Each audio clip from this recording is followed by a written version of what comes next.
A female speaker stands at the front of a classroom in the Sri Lankan Department of Census and Statistics, speaking into a microphone and teaching from a slideshow presentation projected onto a large screen. Before her is a room of seated adults. Everyone wears medical masks. As you can see, well, what are the barriers somebody like that is encountering?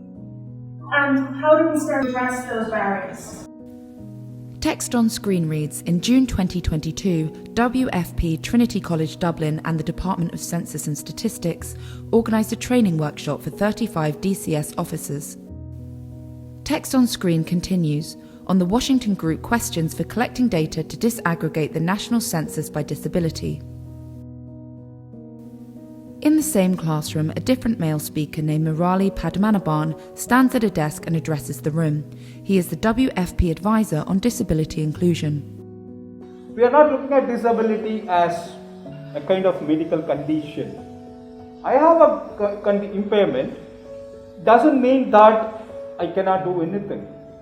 I can do, but there are barriers in the society, barriers in the environment, barriers in the institutions. And we encounter those challenges while interacting with the society. The attendees listen attentively to the speaker. One woman nods in agreement. That graduates me to the status called disability, or I acquire a title called person with a disability. A new speaker, Andrea Berardo, the WFP Deputy Country Director in Sri Lanka, speaks into a microphone at a podium at the front of the classroom. Focusing on data is key for decision making. And focusing on the best data possible, including a level of disaggregation, is of primary importance. The attendees are again shown paying attention to Andrea Berardo's presentation. Since 2019, we have been committed to report on number of people with disabilities in our own assistance. Andrea Berardo continues to speak to the room from the podium. We need to ensure the rights of people with disabilities are embedded in all programs and projects. A new speaker, Claire O'Reilly from Trinity College Dublin, stands before the classroom addressing them using a microphone. She stands in front of a desk where the other speakers are seated. She walks in front of a slideshow with the header, "What is disability?" When we come to the point of universal design, so we're thinking about access and inclusion, not after the fact, not after we've built the fence. The attendees are shown listening to Claire O'Reilly. How do we make it more accessible? But before we even build the fence, okay, how can we go about this so that everybody will be able to see without the need for special treatment, without the need for add-ons, without the need for the boxes? The classroom is shown from the very back, so the attendees are shown seated from behind as they listen to Claire O'Reilly speaking at the top of the room, in front of the large screen with the slideshow presentation. And so this approach is universal design. It's more inclusive, it's more cost effective, and it contributes to a better and more inclusive society for all of us. Attendees are shown listening intently. Claire O'Reilly continues speaking. The slideshow projected behind her has headers saying Equality, Equity and Universal Design.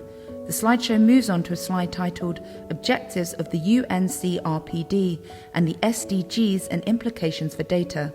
And having data available to advocate for these types of approaches, for putting resources behind these approaches, is really powerful. Text on screen reads, the training aims to support the quality and validity of data for disaggregating Sri Lanka's 2023 census by disability and to build the DCS officers' capacity of analysing the data.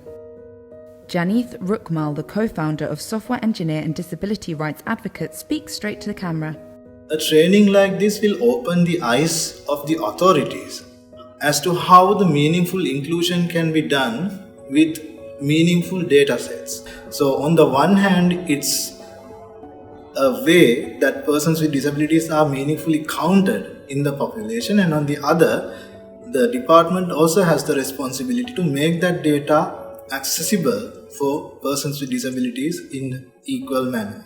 WAC Wijabandara, the Deputy Director of the Census Division Department of Census and Statistics, speaks directly to the camera. As the Department of Census and Statistics where I work, we always need new knowledge to tackle the subjects related to demography, economics and everything. A full classroom of adult attendees sit at desks focusing on the speaker. WAC Wijabandara sits among them. We return to WAC Wijabandara as she continues to speak straight to camera.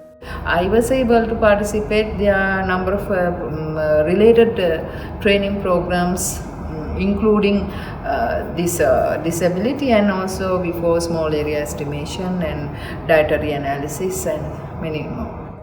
WAC Wijabandara closes her address to camera and smiles as she thanks the WFP. I wish to say thank you at this moment for the WFP. The logos for Trinity College Dublin and the World Food Programme appear against a white background.